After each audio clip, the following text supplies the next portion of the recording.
Et salut les amis et bienvenue dans cette nouvelle vidéo sur Symfony. Et oui, encore ce cher Symfony sur lequel on va encore bavarder, encore apprendre ensemble.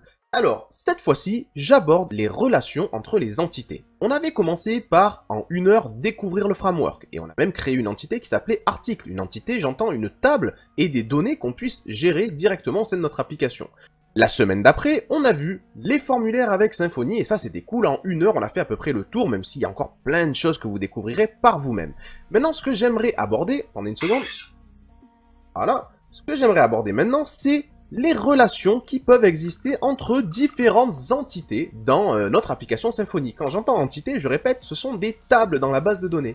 Ici, j'aimerais par exemple, dans cette petite vidéo là que je fais, on crée une entité catégorie. Par exemple, pour dire que les articles se placent dans des catégories. Une catégorie peut avoir plusieurs articles, et un article a une et une seule catégorie, par exemple. Mais pourquoi pas aussi une entité commentaire, pour représenter les commentaires qui seront postés sous les articles, et où les gens pourront se disputer, s'insulter, essayer de se convaincre jusqu'à des heures tout à fait prohibitives dans la nuit, et donc ils pourront comme ça enrichir notre blog, faire plus de SEO, du référencement naturel, etc., etc. Je m'égare. Donc, si vous êtes débutant en Symfony et que vous vous intéressez aux relations qui existent entre les entités et comment on peut les utiliser dans notre application, restez sur cette vidéo, je pense qu'elle va vous intéresser.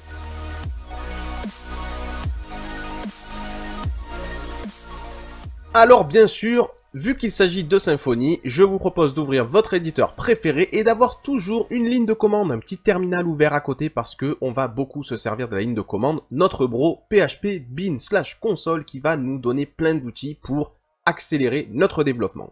Ici, je suis de retour sur mon fameux blog contrôleur et j'ai mon fameux petit blog ici, là, tranquillou, avec ma liste d'articles, le formulaire de création d'articles, la possibilité de lire un article en détail, etc., etc., tout qui marche bien comme la dernière fois. Au fait, si vous n'avez pas fait la vidéo sur les formulaires, ben faites-la avant de commencer celle-ci, comme ça au moins vous arrivez vraiment avec les mêmes fichiers que nous et on peut bosser ensemble.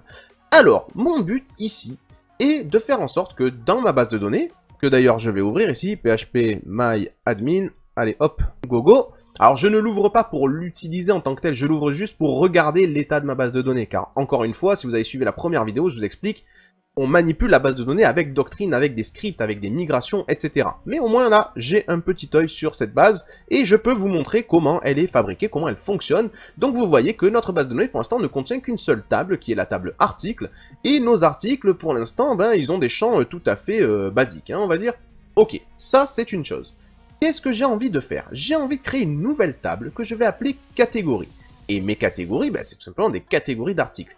Par contre, cette table, je veux pas qu'elle se flotte indépendamment de la table des articles. J'ai envie que les deux soient liés l'une à l'autre. J'ai envie d'expliquer que un article doit faire partie d'une catégorie et qu'une catégorie peut avoir un ou plusieurs articles à l'intérieur d'elle-même. Pour faire ça, c'est ce qu'on appelle une relation one-to-many en anglais, 1 à plusieurs, 1 à n, hein, pour les gens MCD qui regardent cette vidéo. Et donc, qu'est-ce qu'on va vouloir faire ici? On va vouloir créer une nouvelle entité.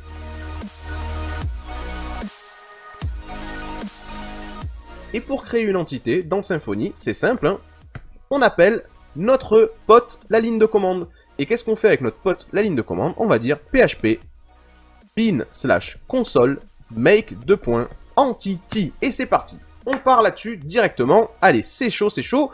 L'entité que l'on veut créer, on va l'appeler catégorie en mode anglais avec un Y. Boum, on balance. Et là, il nous dit qu'il nous a créé un fichier dans le dossier entity qui s'appelle catégorie et dans le dossier repository qui s'appelle catégorie repository. Ça, c'est cool. Il fait tout ça tout seul. Et maintenant, il nous dit, OK, qu'est-ce que tu veux comme champ dans ta table catégorie? Je n'ai pas besoin de préciser qu'elle a besoin d'un identifiant. Ça se fait automatiquement. Une catégorie, pour moi en tout cas, c'est un title, pour commencer. Alors, un title de quel type? De type string. C'est tout à fait correct. Oui, oui, mon cher ami, de type string. Finlength 255, ça me va. Est-ce que ça peut être nul? Non, ça me va. Alors, est-ce que je veux un deuxième champ? Oui, mon général. Je voudrais une description de la catégorie, avec du coup comme type, un type texte, hein, parce qu'elle pourrait être relativement longue, pourquoi pas. Ok, c'est cool. Est-ce que ça peut être nul? Ouais, si, allez, pourquoi pas, yes, on s'en fout de la description, peut-être qu'on n'a pas envie de la mettre. Et là, du coup, on a fini notre catégorie. Alors, on a fini, oui et non. Parce que désormais, c'est là qu'on aborde la puissance de cet outil-là, la ligne de commande, c'est qu'on peut lui demander d'ajouter, via Doctrine évidemment, quelque chose d'un peu particulier qui s'appelle une relation. Alors comment on va pouvoir faire ça? Imaginez, vous développez en PHP et vous regardez un objet qui représente une catégorie. Comment vous représenteriez au sein de cette catégorie une liste d'articles qui lui appartient? Moi je pense que dans cette catégorie, au sein de cette catégorie, il y aurait peut-être une variable qui s'appellerait article au pluriel et qui contiendrait un tableau d'articles en fait, tout simplement. Donc là, ce qu'on me demande c'est, est-ce que tu veux rajouter une propriété? Oui, je veux rajouter une propriété qui s'appelle article au pluriel. Ah bon? Et qu'est-ce que c'est? Alors c'est pas du string, non, c'est un tableau, c'est une collection d'autres objets, une collection d'articles. Alors si je regarde bien ici, si je tape point d'interrogation, je vois les différents types possibles pour une propriété. Et qu'est-ce que je vois? Je vois tout un groupe là qui me parle de relationships et d'associations. Merveilleux! Je peux donc créer des relations de différents types, many to one to many et one to one. Est-ce deviner ce que ça veut dire? Et je peux donc créer ici des associations de différents types avec d'autres entités, ça veut dire. Ah bon? Alors testons ça. Je vais dire tout simplement que article, c'est un champ que je viens de créer qui sera de type relation. Ok. À quelle classe est-ce que cette entité devrait être reliée? Eh ben oui, à quelle classe? C'est quoi l'autre entité dans mon application? Ben c'est les articles. Donc ici je vais taper article. Je veux que ça soit relié à la classe article. Et là maintenant, alors je vais le monter quand même pour qu'on voit mieux. Il me dit ok. Alors c'est quoi le type de relation que tu veux? Si tu dis many to one, ça veut dire que chaque catégorie n'a qu'un seul article, et que par contre un article a plusieurs catégories. Ah oui, many to one, ça veut dire plusieurs catégories pour un seul article, vu qu'on part de la catégorie. Ah ben non, c'est pas ce que je veux. One to many, maintenant, ça voudrait dire que chaque catégorie peut avoir plusieurs articles, et oui, one catégorie to many articles, ok? Et que chaque article a une seule catégorie. Merveilleux, c'est sûrement ça qu'on va prendre, hein, je vous le dis, mais néanmoins, je continue de défiler là.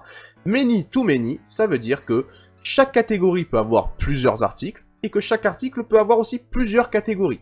Ça peut arriver, hein. Ça c'est exactement le fonctionnement d'un blog WordPress, vous faites un article, il peut faire partie de plusieurs catégories. Nous, on va partir pas sur plusieurs catégories, un article, une catégorie. Et enfin, one-to-one, un article a une seule catégorie et une catégorie a un seul article. Alors ça c'est pas du tout notre cas. Nous, notre cas, c'est le one-to-many, c'est-à-dire que une catégorie a many, plusieurs articles. Donc on va taper ici, one-to-many, je veux une relation one-to-many. Allez go! Alors là, maintenant, il me pose plusieurs autres questions qui ont plus trait à comment je vais utiliser le machin. Donc là, il me dit, ok, on va rajouter aussi une autre propriété dans la classe article. Là, pour l'instant, on travaille sur la classe catégorie, mais moi, automatiquement, je vais aller rajouter quelque chose dans article. Pourquoi? Pour représenter dans chacun des articles, maintenant, imaginez. Tout à l'heure, je vous ai fait imaginer, vous avez une catégorie sous les yeux et vous voulez savoir où sont ces articles. Maintenant, je vous donne l'inverse. Vous avez un article sous les yeux et vous voulez savoir qui est sa catégorie. Il faut donc que chaque article ait une propriété catégorie qui fasse le lien avec sa catégorie. Et donc ici, il me dit, ben, je vais rajouter du coup dans la classe des articles une propriété qui va s'appeler catégorie. Mais si tu veux, tu peux lui donner un autre nom. Mais moi, je trouve que catégorie, c'est bien, donc je vais garder catégorie par défaut. Ok. Maintenant, il me dit, est-ce que tu penses qu'on a le droit de faire en sorte que la catégorie d'un article peut être nulle? En gros, est-ce qu'il peut exister des articles qui n'ont pas de catégorie? Ça va dépendre de votre cas. Dans un cas, on va pouvoir dire, ben, oui, je peux avoir des articles orphelins qui n'ont pas de catégorie, et puis, du coup, ils n'apparaissent pas sur le site, mais dans l'administration, je les verrai et je les traiterai. Ou alors, on peut dire non, il n'y a pas d'article sans catégorie. Et c'est ce que je vais faire. Je vais dire non, pas d'article sans catégorie. Ok. Alors là, ici, maintenant, il me pose une question, c'est est-ce que quand un article perd sa catégorie, je veux le supprimer? Alors, pas forcément. Regardez, il dit ici, ça c'est vraiment très spécifique, c'est en gros, quand vous allez dire que vous sortez l'article d'une catégorie, est-ce que vous voulez que ça soit supprimé automatiquement? Pas forcément, il vous le dit ici, parce que si vous changez d'article, si vous changez de catégorie pour un article, vous le sortez de la catégorie A pour le mettre dans la catégorie B. Et si à ce moment-là on le supprime, bon, c'est un peu con. Donc ce qu'ils nous disent ici, c'est en gros les gars, en gros, quand un article il peut changer d'une catégorie à une autre, ce qui est le cas, hein, j'ai un article qui est dans politique et tout d'un coup j'ai envie de le mettre dans économie, eh ben, dites non à cette question, donc je vais dire tout simplement non, je ne veux pas. Ok, et donc là il me dit, c'est bon, j'ai tout mis à jour mon gars, t'es serein, au KLM, ok. Donc je vais dire que je veux arrêter ici avec ma catégorie, et j'aimerais quand même aller vous la montrer, hein, autant la catégorie que l'article, pour que vous puissiez les voir. Donc, regardons un peu ce que ça donne cette histoire. Si je vais maintenant voir ma classe article. Qu'est-ce que je retrouve un peu plus bas? Je vois bien ici qu'on m'a rajouté dans ma classe article un champ catégorie qui représente une relation many to one vers catégorie. Many to one, ça veut dire plusieurs articles vers une seule catégorie. Et cette relation, elle est inversée au sein des catégories par le champ article. Merveilleux! Donc ça veut dire que maintenant, quand je travaille sur un article, j'ai accès à sa catégorie quand je veux. Et c'est pareil, dans la classe catégorie qui a été créée automatiquement, elle a un title, elle a une description, ça c'est cool, et elle a aussi ici une relation vers des articles, articles au pluriel, avec une relation de type one-to-many, une catégorie vers plusieurs articles. Et on dit aussi ici que au sein des articles, c'est la propriété catégorie et le lien inverse. Ok. Qu'est-ce qu'on voit? On voit aussi quelque chose d'un peu particulier. On voit ici qu'il nous dit que dès qu'il construit une catégorie, il dit que la variable ici, la propriété article, c'est un type array collection.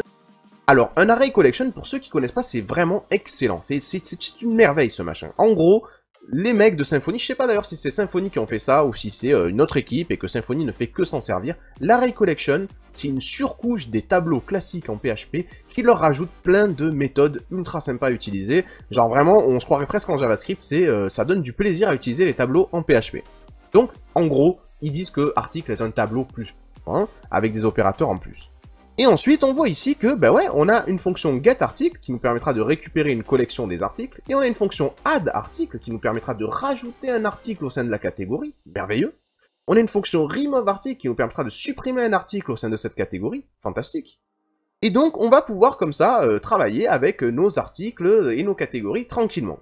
Alors tout ça c'est bien beau, mais pour l'instant, si je regarde ma base de données et que j'actualise, je n'ai toujours pas de table catégorie. Et non, parce que je n'ai toujours pas dit qu'il fallait faire la migration. Vous vous rappelez du système de migration? J'espère que vous en rappelez, parce que j'en ai quand même beaucoup parlé. Le système de migration, c'est un système qui permet à Doctrine de vérifier dans quel état se trouvent nos fichiers, notre application et nos entités, et de voir si c'est conforme avec ce qu'il y a dans la base de données. Et si c'est pas conforme, ben de faire en sorte que les changements se fassent. Alors ici, quand on avait créé notre entité, vous voyez, il nous avait même conseillé lui-même, ben maintenant, faites la migration les amis. Alors ce qu'on va faire, c'est qu'on va appeler ici php bin console make migration. Que va faire Doctrine ici? Il va vérifier toutes nos entités, et il va pouvoir donc déceler qu'est-ce qui manque dans notre base de données par rapport aux entités qu'il y a dans nos fichiers. C'est les fichiers qui font foi, c'est eux qui ont la force. La base de données, elle ne fait que suivre. Et donc ici, ce qui s'est passé, c'est qu'il m'a généré un fichier ici, dans le dossier des migrations. Et qu'est-ce qu'il dit ce petit fichier là? Il dit qu'il va créer ici une base de données, une table pardon, qui s'appelle catégorie, donc il va la créer avec tous ses champs, etc. Mais il va aussi modifier la table des articles pour rajouter ici un champ catégorie ID qui permettra dans les articles de faire référence à une catégorie. Et enfin, il va aussi rajouter des contraintes de clés primaires et de etc., etc. Alors faites attention les amis, là, il faut un minimum prendre son temps. Pourquoi ? Parce qu'ici, vous allez tout péter si vous faites tourner cette migration. Enfin, vous n'allez pas tout péter parce que c'est réparable relativement simplement, mais les débutants pourraient prendre peur devant l'ampleur des travaux qu'il y aurait à faire. Ici, regardez bien, je vous explique. Nous avons ici une requête qui va tout simplement rajouter un champ catégorie ID dans la table des articles, mais elle va dire que ce champ ne peut pas être nul. Ok, d'accord, très bien. Sauf que si je vais voir moi mon phpMyAdmin, j'ai déjà des articles ici. Et ces articles-là, quand on va lui rajouter le champ catégorie ID, ça égale à quoi ce champ? À nul, à rien. Donc forcément, il y a tout qui va exploser. Et donc ma migration qui explose, c'est toujours chiant à réparer. Donc ce qu'on va faire, tout con, vu qu'en plus on s'en fout complètement de ces données-là ici, d'accord, ce qu'on peut faire, c'est tout simplement virer toutes ces données ici, tac tac tac, tout coché. On peut tout virer. Et on supprime tous ces articles. Oui, je supprime ces articles à la con. Et là, c'est bon, ma migration, elle va bien se passer. Alors là, vous allez me dire, mais attends, imagine que le site, il est en prod, et nous, on rajoute une fonctionnalité. Comment on peut faire ça? Moi, honnêtement, je connais pas trop, je ne suis pas documenté, mais je pense que la meilleure des solutions, ça serait tout simplement de permettre, ici, quand on crée notre entité, à ce que la catégorie ID puisse être nulle, afin que cette migration, elle pose aucun souci à aucun moment. Mais moi, je suis parti dans l'idée que non, ça peut pas être nul, et en fait, pour tout vous dire, j'y suis parti dans cette idée justement pour vous expliquer cette problématique qu'on a eu en cours avec des étudiants, et ça a pris un quart d'heure à corriger, et on s'est fait chier, etc., etc. Donc, tant qu'à faire, je vous la montre ici. Ok, ça, c'est fait. Donc, j'ai ma migration qui est prête. Donc, comment je fais maintenant pour intégrer cette migration à ma base de données? Vous savez, puisqu'on l'a fait dans la première vidéo, je vais appeler php bin/console. Et là, je veux appeler doctrine .migrations .migrate. Allez, prends les migrations et balance-les. Je vais taper entrée. Et on va voir ce que ça va donner. Là, il me dit, attention, ça va modifier ta base de données, est-ce que tu es sûr? Oui, c'est même pour ça que je le fais, mon ami. Ok, donc on balance. Et ça y est, on est migré. Si je vais maintenant voir ici ma base de données et que je l'actualise, qu'est-ce que je retrouve? Une table catégorie qui est placée ici. Et dans ma table des articles, qu'est-ce que je retrouve? Un champ catégorie ID ici. Ça permettra de faire le lien entre les articles et les catégories. Maintenant qu'on a fini cette opération avec le lien entre articles et catégories, je vais pas encore aller plus loin sur cette... Je vais pas encore aller plus loin dans ce domaine, les catégories et les articles. Parce que j'aimerais, tant qu'à faire tout d'un seul coup. Et donc, désormais, j'aimerais passer à l'entité des commentaires. J'aimerais créer des commentaires ici. Et donc, on voit ça. Je viens ici dans ma console, et vous l'avez compris, qu'est-ce que je vais faire? php bin console, je veux une nouvelle entité, donc la commande c'est make entity. Ok. Quel est le nom de notre nouvelle entité? Comment, au singulier. C'est le nom d'une classe, avec un C majuscule. Ok, il m'a créé l'entité comment.php et le repository comment repository.php. Alors maintenant, il faut que j'ajoute les champs. Un commentaire, qu'est-ce que c'est? Un commentaire, pour ma part, je pense que c'est avant tout un auteur. On va l'appeler ça author. Author avec un H, parce qu'on est des vrais. C'est une string de 255 et qui ne peut pas être nulle. Je suis d'accord. Nouvelle propriété. Bah bien sûr, un commentaire, c'est aussi un contenu. Donc un content, qui sera de type texte. Donc je précise texte ici. Et qui peut pas être nul. Non, bah un commentaire sans contenu, non. Ça ne peut pas. Pas possible. Ok. Quoi d'autre? Eh bien, je pense aussi que c'est une date où le commentaire a été écrit. Donc je vais appeler ça un champ created at, en camel case, puisque je parle ici de propriété d'une classe, n'oubliez pas. Donc created at, c'est de quel type? Datetime, il me le propose par défaut. Je suis d'accord avec ça. Est-ce que ça peut être nul? Non. Donc là, j'ai fini. J'ai bien un commentaire là qui se met en place. Je vois bien l'auteur du commentaire, la date à laquelle il a mis le commentaire et le contenu du commentaire. Maintenant, il faut que je me dise, mais ces commentaires, comment ils s'articulent avec le reste de ma base de données, avec le reste de mes données et de mes entités? C'est simple, il faut qu'on crée ici une nouvelle relation. Une relation avec quoi? Avec l'entité article. Donc, imaginez, vous avez un commentaire sous les yeux. Comment vous voudriez accéder à l'article auquel il correspond? Moi, je pense que ça serait bien qu'il ait une propriété qui s'appelle article, au singulier, et qui corresponde à l'article auquel ce commentaire est affilié. Donc ici, ce que je vais faire, c'est que je vais dire, j'ai une propriété qui s'appelle article au singulier, et là, il me dit, c'est de quel type? Ben, je vais faire comme tout à l'heure, je vais dire, c'est de type relation, c'est une relation. Alors là, il me dit, c'est une relation avec qui? Ben, avec la classe article, ok. Et là maintenant, toujours comme tout à l'heure, il me demande, ouais mais c'est quel type de relation? Rappelez-vous, on a 4 types de relations, many to one to many et one to one. Alors many to one ici, c'est celle qui me semble correspondre. Pourquoi? Parce qu'elle dit chaque commentaire doit s'adresser à un seul article. Vous avez jamais vu un blog où quand vous faisiez un commentaire, il apparaissait dans 3 articles différents. Hein. Un commentaire, ça s'adresse à un article qu'on est en train de lire, qu'on conteste, ou on répond à un troll, etc. etc. Et ensuite, ou many to one, ça veut aussi dire que chaque article peut avoir plusieurs commentaires. Donc on va utiliser ici many to one. Ok. Une fois que c'est fait, là, qu'est-ce qu'il me dit? Il me dit, est-ce que la propriété article dans les commentaires peuvent être nulles? C'est-à-dire, sous-entendu, est-ce qu'on pourrait avoir un commentaire qui serait lié à aucun article? Et moi, je pense que non. Donc je vais mettre non. Ensuite, là, il me redit comme tout à l'heure. Il me dit en gros, est-ce que tu veux qu'on ajoute une propriété dans la classe article qui fasse référence à nos commentaires? Par exemple, une propriété qui s'appellerait comments au pluriel, comme ça quand on se balade sur un article, on peut accéder facilement aux commentaires de cet article. Ben moi je dis oui, oui je veux ça, et c'est l'option par défaut. Donc je mets entrée. Là il me dit maintenant, ben, comment tu veux appeler cette propriété au sein de ta classe article?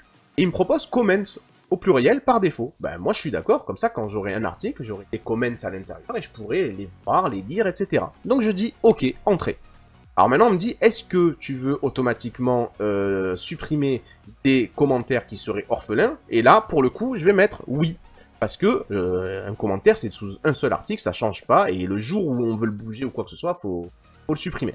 Donc je mets oui. Et donc maintenant, j'ai terminé. Il m'a créé mon entité commentaire. Et je vais arrêter ici mon script. Et je vais aller ouvrir l'entité pour qu'on voit un peu à quoi elle ressemble, cette fameuse entité commentaire.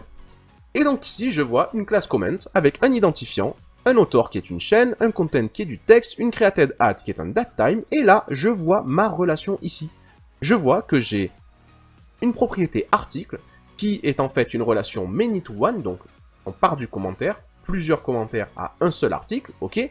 Au sein de l'article, c'est inversé par la relation avec les comments, donc au sein d'article, on aura une propriété comments qui représente les commentaires. Et ici, bien sûr, j'ai les getters et les setters pour l'article. Je peux set article et get article. Parfait, ça. Et dans l'article, si je vais voir, non seulement il avait modifié tout à l'heure pour les catégories, mais maintenant il a remodifié pour les commentaires. Il nous dit ici, j'ai une relation de un article à plusieurs commentaires, et dans les commentaires, cette relation est inversée par la propriété article. Ok. Et vous voyez que il a fait ici la même chose que tout à l'heure dans les catégories, c'est-à-dire qu'il a dit que les commentaires, c'est un array collection, un tableau plus, et il nous a donné la possibilité ici, avec des méthodes qu'il a écrites lui-même automatiquement, de choper les commentaires, mais aussi d'ajouter un commentaire ou de supprimer un commentaire sur cet article. Et ça, c'est parfait. Donc qu'est-ce qu'il nous reste à faire? Parce que je vous rappelle qu'on a créé l'entité, on a créé le repository, mais ici, on n'a toujours pas la table comment. Donc qu'est-ce qu'on fait? On ouvre la console, et on se lance un petit PHP bin/console, et là cette fois-ci c'est un make migration, parce que, encore une fois, on veut que Doctrine vérifie nos entités, voit ce qu'il y a dans nos fichiers qu'il n'y a pas dans la base, et du coup, mette à jour la base de données. Ok, donc on fait notre petit make migration. Il me crée ici un fichier de migration qu'on va aller voir immédiatement. Qu'est-ce qu'il nous dit ce fichier de migration? Il nous dit, voilà, je vais envoyer une requête de création de table pour mes commentaires. Et surtout, je vais aller modifier la table commentaire une fois qu'elle sera créée pour lui rajouter une contrainte, etc. qui fait le lien avec la table des articles. Très bien, c'est parfait, c'est exactement ce que je veux. Je veux rien de plus. Maintenant que j'ai fini, je peux faire un PHP bin/console. Je veux parler à Doctrine, je veux traiter des migrations, et je veux, du coup, je veux faire ces migrations. Donc, Doctrine, Migrations, Migrate. Je balance ma migration, boum boum boum, attention, ça va changer ta base de données, merci monsieur Obvious, c'est exactement ce que je veux faire. Ok, et donc, il a modifié ma base de données, allons voir ce que ça donne si j'actualise. J'ai bien ici une nouvelle table qui s'appelle Comment, et qui concernera du coup un article, et on le voit ici qu'il y a un lien avec article ID, ça fait le lien avec les articles. Alors maintenant, je suis super, c'est la structure de la base de données me convient parfaitement. Qu'est-ce qui me manque? Il me manque des données.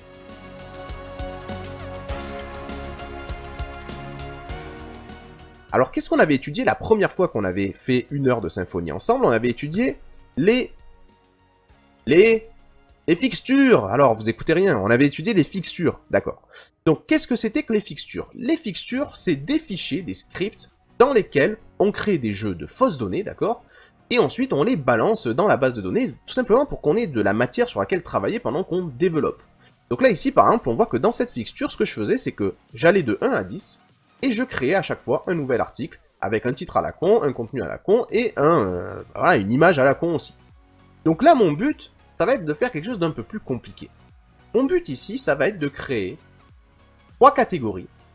Pour chaque catégorie, de créer peut-être 5 articles, et pour chaque article, de créer peut-être 3 ou 4 commentaires. Donc, vous voyez, du coup, j'ai des imbrications de choses qui se créent. D'abord des catégories. Pour chaque catégorie, je crée 5 articles, mais dans ces 5 articles, pour chacun d'entre eux, je crée 4 commentaires. Vous voyez, par exemple, ce que ça peut donner.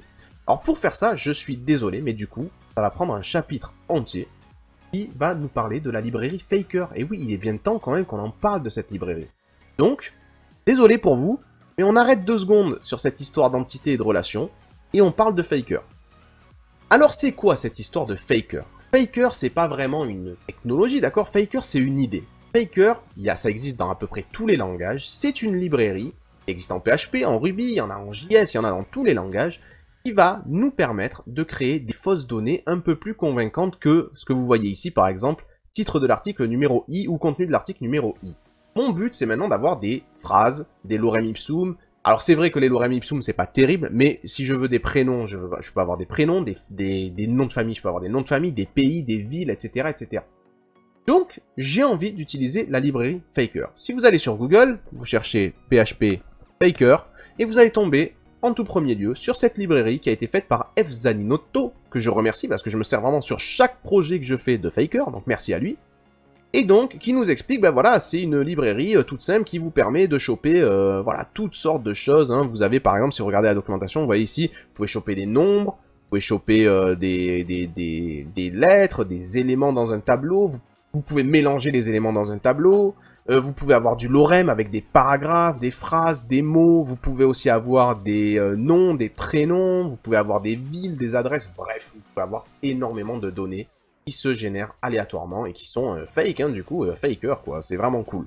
Alors, comment on peut installer Faker? Ils nous disent, les gars, c'est très simple. Vous faites un petit composer require de fzaninoto faker. Donc, je vais prendre cette ligne, je vais la copier. Je vais me rendre dans mon invite de commande, dans mon projet Symfony. Et je vais demander à Composer, s'il te plaît, Composer, installe-moi fzaninoto faker. Et à la limite, je peux même rajouter le drapeau --dev pour lui dire que ça ne servira que pendant que je développe. Allez, je balance. Et voilà, une fois que c'est installé, ça y est, nous pouvons utiliser, grâce à la magie de Composer, la librairie Faker au sein de notre projet. Et ça, c'est vraiment cool. Alors donc, comment on peut utiliser Faker? C'est très simple d'utilisation. Il me suffit de créer ici une variable qui sera une instance de la classe Faker. Comment je fais ça? J'appelle dans l'espace de nom Faker la classe Factory. Il y a une méthode statique qui s'appelle Create et qui va donc me filer une instance de la classe Faker. Et ce qui est cool, c'est que je peux même lui passer ici une locale, fr_fr, pour avoir par exemple des fausses données, mais en français, donc des prénoms français, des noms français, etc., etc. Pas des noms de villes françaises, je sais pas exactement jusqu'où il va, mais oui, la locale compte, et donc il va nous donner des Luciens, des Julie et des Juliens, et on va se régaler avec des noms bien de chez nous. Ok. Alors maintenant, qu'est-ce qu'on peut faire avec Faker? Si vous regardez la documentation, c'est relativement simple, hein. Regardez ici. Si vous faites un echo faker flash name, il va vous donner un nom complet. Echo faker adresse, il va vous donner toute une adresse avec une ville, etc. Faker text, il va vous donner du texte. Et en fait, vous avez une liste de toutes les méthodes qui existent et qu'est-ce qu'elles peuvent vous donner. Donc c'est vraiment merveilleux, on peut vraiment s'amuser avec ça. Alors maintenant que j'ai mon Faker, ça c'est une chose, super. J'ai envie ici de dire que je veux créer 3 catégories fakées. Ok, alors comment je peux faire ça? Je vais me faire une petite boucle. For i égale 0 ou 1, hein, et tant que i est inférieur ou égal à 3, je veux i++ c. Ok, ça c'est un fait. Alors i++ ici, on n'est pas en TypeScript ou en JavaScript, on met bien le $. Ok, c'est propre. Alors maintenant, qu'est-ce que je veux faire? Je veux créer une variable catégorie, allez avec un y, soyons fous, qui sera une nouvelle catégorie. Hop là. Alors cette catégorie, attention, si j'utilise la classe catégorie ici, il faut que je rajoute un use ici pour dire d'où elle vient. Elle vient de app entity catégorie. Et vous savez quoi? Je vais le faire pour les comments, puisque je sais que je vais les utiliser, tant qu'à faire, au moins c'est fait. Et donc là, j'ai ma catégorie qui est faite. Ce que je peux faire ici maintenant, c'est commencer à la remplir. Donc par exemple, dire catégorie, j'aimerais qu'elle ait un title, donc set title. Et ce title, je vais demander à Faker de le générer lui-même. Alors, qu'est-ce qu'il a, Faker, pour nous aider à faire ça? Faker, ici, il a, tac, tac, tac, tac, tac. Faker, il a, ici, voilà, toute une partie lorem. Il a, par exemple, une partie sentence, qui peut prendre en paramètre un nombre de mots qui est égal à 6 par défaut, mais comme c'est variable, je peux avoir autant de mots que 6 mots. Hein, je peux aller maximum jusqu'à 6. Ça me paraît bien. Donc, j'ai une méthode dans Faker qui s'appelle sentence. Voilà. Et donc, il va aller jusqu'à 6 mots. Je la prends, c'est cool. Alors maintenant, ce qu'il faut faire, c'est mettre une description aussi. Donc, set description. Et là, je vais demander à Faker, non plus une simple phrase, mais j'aimerais bien avoir, pourquoi pas, un certain nombre de paragraphes, ou plutôt un seul paragraphe. Oui, un seul paragraphe. Donc, je vais dire Faker, flèche paragraphe au singulier, et je peux lui donner ici le nombre de phrases. Je pense que par défaut, comme ils disent ici, c'est 3. Donc ça me paraît bien, 3 phrases, c'est cool. Ouais, c'est cool. Donc je vais laisser par défaut ici. Et donc j'ai bien une catégorie qui aura un titre et une description. Et ce que je peux faire éventuellement de... Non, c'est tout, c'est tout. Donc ce que je peux faire maintenant, c'est demander à mon manager. Hop là, manager, flèche, prépare-toi à persister cette catégorie, mon ami. Donc ça, c'est fait. Alors maintenant, ce que j'ai envie de faire, c'est que à chaque catégorie que je suis en train de créer, notamment donc celle-ci, j'ai envie maintenant de dire que je veux créer dedans, je sais pas, entre 4 et 6 articles. Allez, on va faire ça, entre 4 et 6 articles. Comment je peux faire ça? La boucle qui crée les articles, je l'ai déjà mise ici. Je peux la récupérer, je peux la faire remonter ici. Alors bien sûr, attention, n'utilisez pas ici une variable i, puisqu'on l'a déjà utilisée ici. Donc, je vais utiliser plutôt une variable j ici. Je vais simplement changer ici j en j, hein, tout simplement. Hop, hop, hop. Pour j égale 1, et tant que j est inférieur ou égal, et là je voudrais un nombre entre 4 et 6, j'utilise la fonction mtrand, qui est une fonction de PHP qui permet d'avoir un nombre au hasard entre 4 et 6. Ok, super. Et donc je fais un J++. Et bien pour chaque passage dans cette boucle, je vais créer un article. Et plutôt ici que de mettre des données très bêtes comme ça, je vais dire, ben voilà, pour cet article, le titre que je veux, c'est Faker, Flèche. Alors le titre, ça sera une sentence. Ok, super. Alors le contenu, là par contre, je peux me régaler. Là, le contenu, je peux demander à Faker, hop, Faker, de me passer plusieurs paragraphes, en utilisant paragraphe au pluriel. Alors attention, paragraphe ici, ça va me donner par défaut 3 paragraphes, c'est-à-dire un ensemble de phrases, mais dans un tableau. Alors moi, attention, parce que le tableau ici, ça va pas du tout aller dans la fonction setContent. SetContent, c'est une fonction qui attend une chaîne de caractères. Donc notre tableau, si j'ai envie que ce soit vraiment propre, il faut que je fasse quelque chose d'un peu spécial et je vais le sortir de là, du coup, pour que vous compreniez bien, pour avoir un petit aspect pédago quand même. Je vais me créer ici une variable content, et content, c'est très simple. C'est égal à un paragraphe, début de paragraphe. Ok. Ensuite, je vais rajouter dans content, d'accord?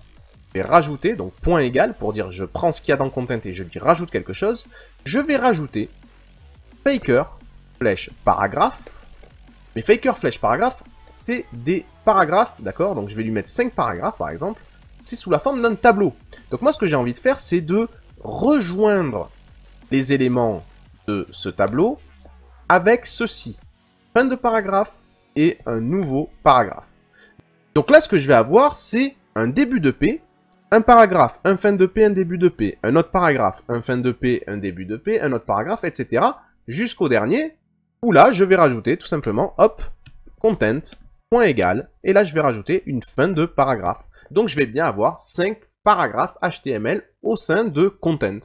Bon, ça, j'aurais pu l'écrire en une seule ligne, en disant tout simplement, ben, content, c'est égal à P, auquel je rajoute ça, auquel je rajoute encore fin de P.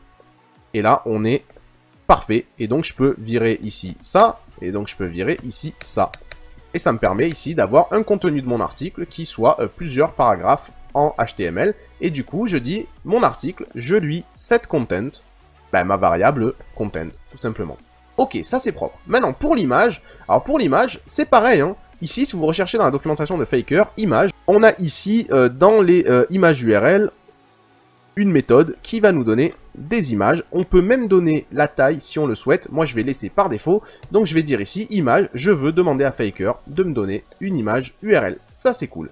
Et alors maintenant, la date de création, on a plein de méthodes ici, avec le datetime. Par exemple, ici, si vous voulez, une bonne méthode, c'est Faker datetime_between, qui permet de lui donner une date de début et une date de fin, et il va nous filer une date au hasard entre les deux. Magnifique. Donc moi, ce que je vous propose, c'est que, ici, on dise que on veut que Faker nous donne un datetime_between, et alors ici, on peut lui dire en caractère, ben, au minimum, c'était il y a 6 mois.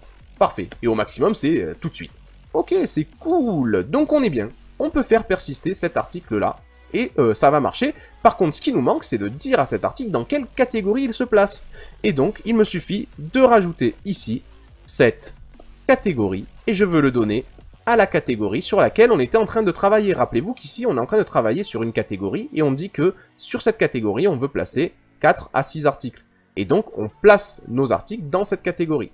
Et là, on demande au manager de se préparer à faire persister cet article. Merveilleux, tout ça, c'est cool.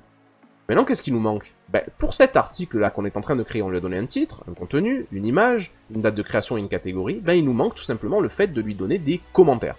Donc ici, ce qu'on va faire, c'est qu'on va tout simplement dire pour k égale 1, et tant que k est inférieur ou égal à mt rand, je vais lui donner entre 4 et 10 commentaires, ok. Et là, je vais dire bah, k++. Ok, super.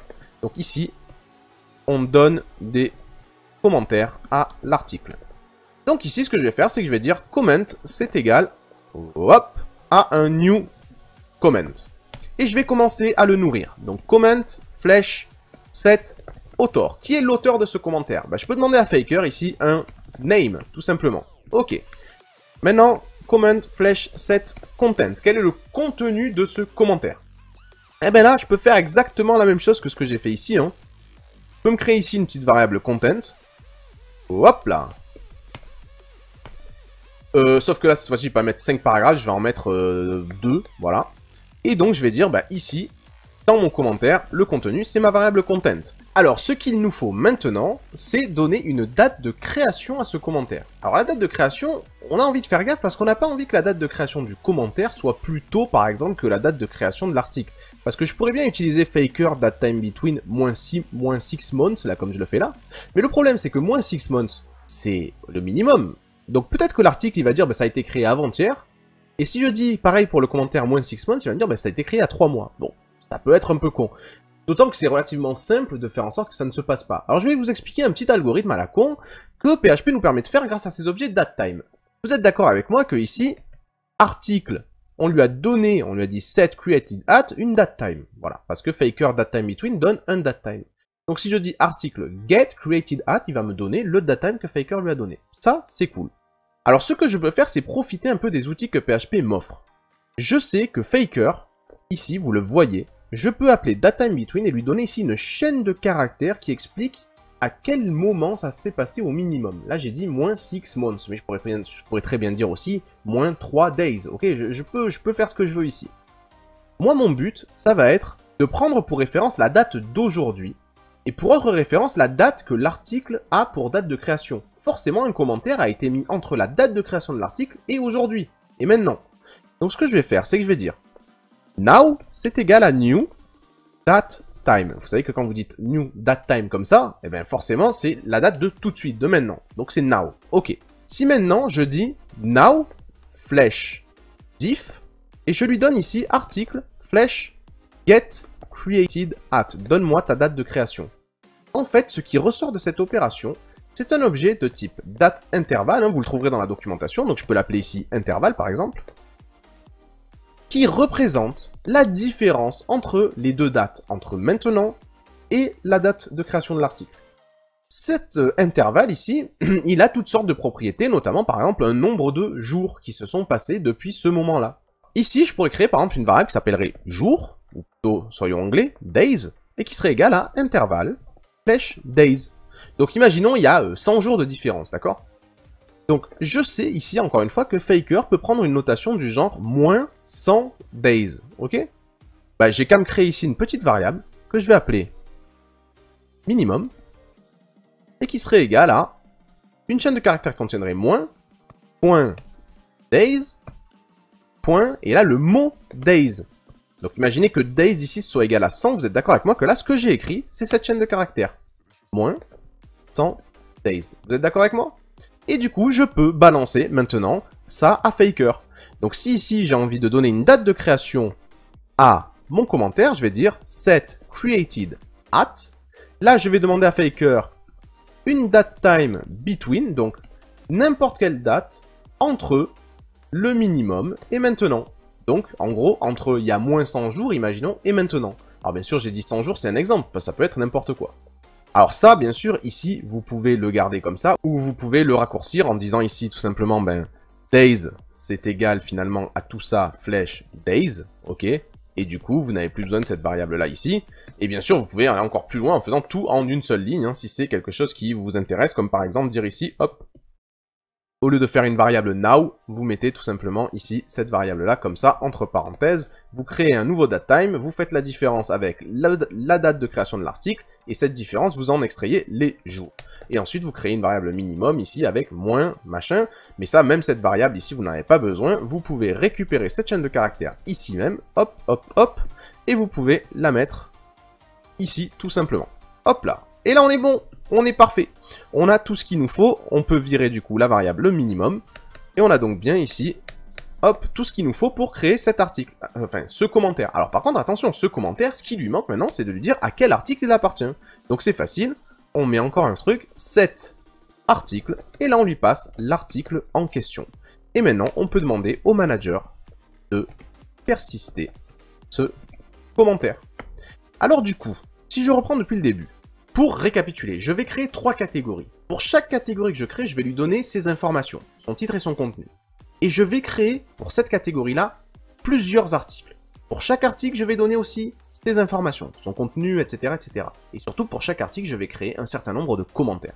Donc en fait, ce sont des boucles imbriquées mais qui au final font que j'ai bien 3 catégories, et chaque catégorie a plusieurs articles, et chaque article a plusieurs commentaires. Je demande à Doctrine de persister à chaque fois, vous voyez qu'à chaque fois je demande au manager de persister tout ce bordel, et à la fin des fins, je fais un flush pour que il optimise toutes les requêtes et qu'il balance tout d'un coup dans la base de données. Alors comment je peux faire pour que cette fixture maintenant se fasse, et qu'on voit si ça a marché? J'ouvre ma console, et je tape php, bin console, et là je tape Doctrine, fixtures, load. Ok, je balance. Donc il me dit, t'es sûr? Parce que je vais supprimer les données dans ta base. Je m'en fous, vas-y, bouge. Et alors là, il essaye de les faire. Et voilà, alors bon, c'est très pratique quand on a une erreur. Donc il me dit que la factory, elle vient de il sait pas où. Donc là, on a un problème de namespace ici. Parce que tout simplement, j'ai dit faker, mais sans préciser que faker, ben, c'était dans un autre namespace, dans le namespace global. Donc on met un anti-slash devant, hein, obligatoirement, à moins que vous ajoutiez un use. Et j'ai aussi fait une connerie ici, je crois, c'est pas FR, c'est plutôt FR underscore FR en majuscule, hein, c'est l'inverse de ce que j'avais mis. Allez, on reteste, on relance, et on voit ce que ça donne. Donc je relance, je dis oui, et ça a marché. Alors, allons voir notre base de données ici. Qu'est-ce qu'on a dans nos articles? Bon, on a bien un certain nombre d'articles, ok, c'est cool, qui font tous partie de différentes catégories ici, la 4, la 5, la 6... Ici, on va voir dans nos catégories, on a bien des catégories avec des descriptions, ça c'est propre. Et on va voir nos commentaires. Et alors là, nos commentaires, alors là, vous avez peut-être pas les mêmes identifiants que moi, parce que moi je les fais tourner plusieurs fois hein, pour voir comment ça marchait, etc. Et là, bah, effectivement, on a pas mal de commentaires. Je crois qu'on a en tout 81 commentaires. Donc c'est pas mal, c'est bien, on a une base de données qui est bien fournie. Si je retourne voir dans mon blog la liste de mes articles, et que je l'actualise, j'ai bien ici tous mes articles. Alors évidemment, ça donnera lieu, pourquoi pas, une vidéo sur la pagination, comment on pourrait paginer tout ce bordel pour pas avoir, je sais pas moi, en gros, on a une quinzaine ou une vingtaine d'articles ici d'un seul coup, mais voilà ce que ça nous donne. On a bien ici des faux articles qui ont été créés, et quand je dis que je vais aller lire la suite, eh bien je vois ce faux article qui a été créé, là, c'est fantastique. Donc, c'était la plus grosse partie de cette vidéo, à savoir comment je fais pour créer une fixture qui prend tout ce bordel en compte. Bon, ça, c'est fait. Alors, bien sûr, on pourrait l'arranger mieux, ce fichier, mais pour l'instant, ça nous suffit. On crée des catégories, pour chaque catégorie, on crée des articles, et pour chaque article, on crée des commentaires. Ça nous suffit amplement, et en plus, je vous ai introduit à Faker, c'est quelque chose que je voulais faire depuis longtemps.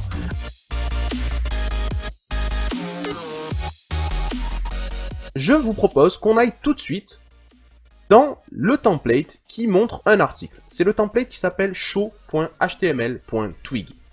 Et dans ce template, j'ai envie, en dessous du titre de l'article, dans la div qui s'appelle metadata, où j'avais déjà dit par quelle date ça avait été écrit, et j'avais dit dans la catégorie politique.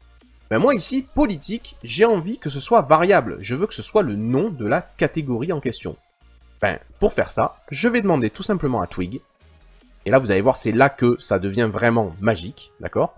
Je vais demander à Twig d'interpoler dans l'article, va chercher la catégorie, et dans la catégorie, va chercher le title. Je sauvegarde. Si j'actualise ici mon article, qu'est-ce que je vois écrit ici? Écrit le 12/02/2018 à 17h20 dans la catégorie Dicta Officia Retrum Officia Omnis, là. Voilà, ça c'est beau. Ça c'est beau. J'ai pu récupérer directement catégorie.title. Pourquoi? Ben parce que article.catégorie, derrière le rideau, ça appelle article.getCategory. Et donc Doctrine me charge la catégorie qui vient de la base de données. Magnifique. Et quand j'ai une catégorie dans les mains, ben quand je fais .title, c'est .getTitle. Et donc j'ai le titre dans les mains. Merveilleux. Et donc ce que je vous propose ici, c'est que l'on crée en dessous de notre article une petite section qui aura l'identifiant commentaire, pourquoi pas. Ok. Dans cette section qui aura l'identifiant commentaire, je vous propose que l'on mette tout simplement une div qui représentera un commentaire. Ok, super. Cette div qui représente un commentaire, elle aura un span. Ouais, quoi qu'on peut faire des colonnes, hein, on peut faire des colonnes. Elle aura une div row. Ok. Dans cette row, on aura, là je fais du bootstrap, hein, une colonne qui fait col 3. Ouais, 3 c'est bien. Et en dessous, on aura une div qui aura le reste. Hein, donc du coup, ça fera 8. Non, qu'est-ce que je dis? Ça fera 9 pour faire 12 en tout. Et donc ici, j'ai envie d'afficher comment.author. Et même limite, pourquoi pas, entre parenthèses, dans une balise small, d'afficher comment.created à quelle date a été créé le commentaire, ok. Quoi d'autre? Ben, il faut le formater avec le filtre de date, donc d/m/y a h2.i, ok, c'est propre. Et maintenant, dans cette div, je veux interpoler comment.content. Et alors là, comme il y a des paragraphes hein, du HTML, il ne faut pas oublier de mettre le filtre raw, super. Alors maintenant, vous allez me dire, mais c'est quoi cette histoire de comment? En fait, ce que je vais faire, c'est que je vais tout simplement créer ici une boucle for. Je vais dire for, alors bien sûr ici, il faut les pourcentages. Je demande à Twig, for comment in article.comments. Alors là, vous devez halluciner, mais oui, c'est aussi con que ça, évidemment. Je vous promets que c'est vrai. Ça va marcher, cette histoire, ok.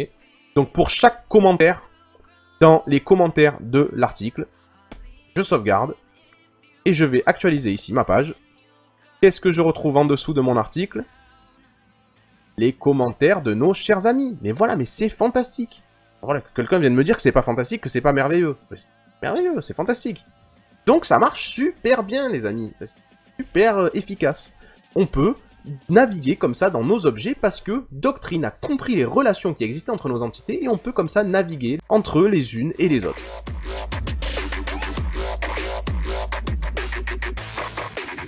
Alors maintenant, ce qu'il nous reste à faire, c'est modifier le formulaire de création d'un article. Pourquoi? Parce que pour l'instant ici, dans ce formulaire, on ne tient pas compte du fait qu'il faut absolument qu'un article ait une catégorie. Et c'est pareil d'ailleurs quand je veux éditer un article. Hein, si par exemple je vais sur cet article là, l'Audantium, je sais pas quoi, si je vais dessus et que je mets /edit, il faudrait bien qu'ici j'ai un champ avec la catégorie, par exemple pour le changer de catégorie par exemple. Donc là, moi ça me pose un problème. Ce que je vais faire, c'est tout simplement fermer toutes ces fichiers et je vais me rendre tout de suite dans le formulaire article type que nous avions créé dans la dernière vidéo. Et j'ai envie de rajouter maintenant ici, en dessous du title, un nouveau champ que je vais appeler catégorie. Si vous faites ça comme ça, vous allez faire planter votre formulaire. Pourquoi? Parce qu'ici, Symfony n'arrive pas à deviner quel type de champ il doit sortir pour catégorie. Parce que catégorie, c'est une relation. Donc c'est pas aussi simple que le title, le content et l'image. Ici, il faut préciser qu'est-ce que c'est que ce champ. Alors, je vais aller dans la documentation de Symfony, symfony.com. Ok. Et dans la documentation, je vais me rendre ici dans les guides. Et dans les guides, je vais choisir le formulaire, Forms, les guides du composant de Forms. Alors ici, dans les guides de composants de Forms, il y a quelque part dans la page une liste des champs qui existent et qui sont possibles à utiliser dans vos formulaires. Ils sont là, voilà, vous descendez et vous avez tous ces champs-là. Champ de type Choice ici, vous voyez que vous avez un champ qui est Entity Type. Qu'est-ce que c'est que ce champ? Je vous l'explique. En gros, Entity Type, ça vous permet de créer une select list ou une radio bouton, etc.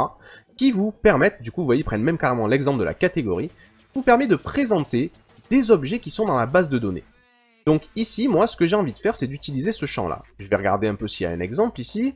Ils me disent, si vous voulez l'utiliser, vous dites tout simplement que le champ que vous voulez rajouter est de type Entity Type, et vous donnez certaines options. Mais surtout, n'oubliez pas aussi de rajouter d'où vient la classe Entity Type. Donc c'est ce qu'on va faire. On va aller dans notre code. En haut, je vais rajouter une référence au champ de type Entity Type, et je vais dire que catégorie, ici, c'est un champ qui est de type Entity Type Class, ok. Et je vais lui donner ici un tableau d'options. J'y suis contraint, j'y suis obligé. Il faut lui dire de quelle entité on parle. Donc c'est une option qui s'appelle Class et qui dit de quelle entité on parle. Moi je parle ici de l'entité catégorie. Ok, alors attention, si ici j'utilise la classe catégorie, il faut que j'aille rajouter le use en haut pour expliquer à PHP d'où elle vient. Ok, super. Et maintenant, ce que j'ai envie de faire aussi, c'est d'expliquer à mon champ qu'est-ce qu'il doit présenter comme information. Il doit présenter quoi dans la select list? Ok, je vais avoir une select list avec les catégories, mais qu'est-ce que je veux? Je veux le titre, je veux pouvoir choisir, voir les titres des catégories pour choisir celle qui me plaît. Et donc, ici, je vais utiliser l'option qui s'appelle Choice. Hop, label. C'est quoi le label pour mon choice? Alors pour nous, c'est title, hein, tout simplement. Ok, je vais sauvegarder et on va voir si ça me permet d'éviter cette erreur-là. Hop, j'actualise. Et je ne vois pas pour autant ici ma catégorie qui s'affiche, mais ça vient de notre template. Donc je vais aller dans le template de formulaire ici, dans create.html.twig. Et ici, je ne vais pas oublier de rajouter en dessous du title hop, une nouvelle ligne qui cette fois-ci ne s'intéressera plus au title, mais s'intéressera simplement à la catégorie. Et pour cette ligne, je n'ai pas besoin du tableau d'options que j'avais placé ici parce que je n'ai pas de placeholder en théorie. Et donc, je vais actualiser ici. Unclose parenthèse. Ah bah oui, j'ai viré la parenthèse ici, excusez-moi. Donc, je vais actualiser ici. Et donc, j'ai bien mon titre, laudanum, etc. Une liste déroulante avec les catégories possibles, mon content, et ici, mon image. Alors, qu'est-ce qui se passe si je change de catégorie ici pour l'article qui s'appelle Laudantium? Si j'enregistre les modifications, je vois qu'il est passé à est culpa et aspernature molastier. Bon, j'aurais dû faire du latin au lycée, mais on va réessayer quand même. Donc, on voit bien qu'il est sur est culpa.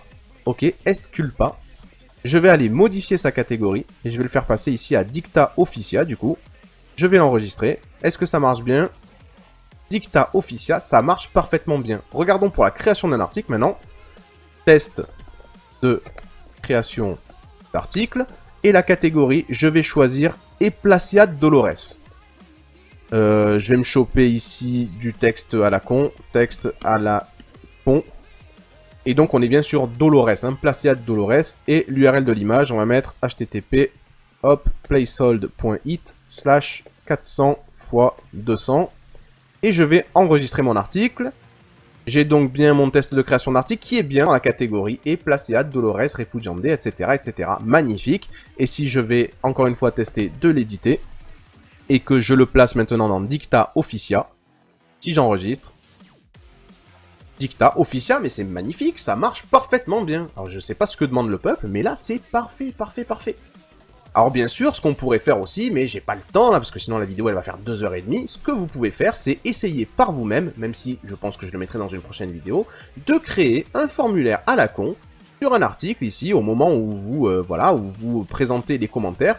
En bas, par exemple, créer un formulaire qui permet de créer un commentaire au sein de cet article-là, tout simplement. Et voilà les amis, c'est la fin de cette petite initiation sur les relations entre les entités au sein d'une application Symfony. On a vu que c'était très puissant, mais ça n'est qu'une initiation. Vous allez voir d'autres outils encore plus puissants comme ça dans les relations, et vous allez surtout tomber sur des bugs qu'il vous faudra résoudre à force de recherche sur Google, Stack Overflow et la documentation, vous inquiétez pas, je vous fais confiance, vous allez trouver, quand vous aurez des soucis, trouver les solutions, pratiquer, travailler, c'est le meilleur moyen d'apprendre.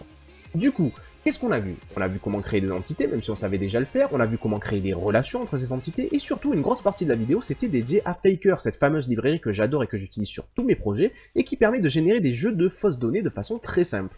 Enfin, ce qu'on a vu, c'est comment on pouvait utiliser nos relations, que ce soit dans les formulaires de Symfony, ou même dans Twig, comment on peut naviguer d'une entité à une autre grâce aux relations. Du coup, si cette vidéo vous a plu, vous mettez un petit pouce bleu, n'hésitez pas aussi à la partager, pour vous c'est gratuit et ça aide la chaîne parce que ça fait venir de nouvelles personnes, de nouveaux horizons et donc de nouvelles interactions dans les commentaires, etc. En parlant d'interaction, n'hésitez pas si vous avez des questions et si vous avez aussi des remarques à les mettre dans les commentaires. Vous me connaissez, je les lis très souvent et j'y réponds le plus rapidement possible. Et enfin, si vous voulez être sûr de ne rater aucune autre vidéo, n'hésitez pas à vous abonner, ça vous permettra d'être au courant dès que je sors une vidéo, que ce soit dans la série Symfony ou dans d'autres séries comme la série sur les algos FreeCodeCamp que j'alimente régulièrement. Et du coup, d'ici à la prochaine vidéo, vous savez très bien ce que je vais vous dire, n'oubliez pas, développez-vous bien.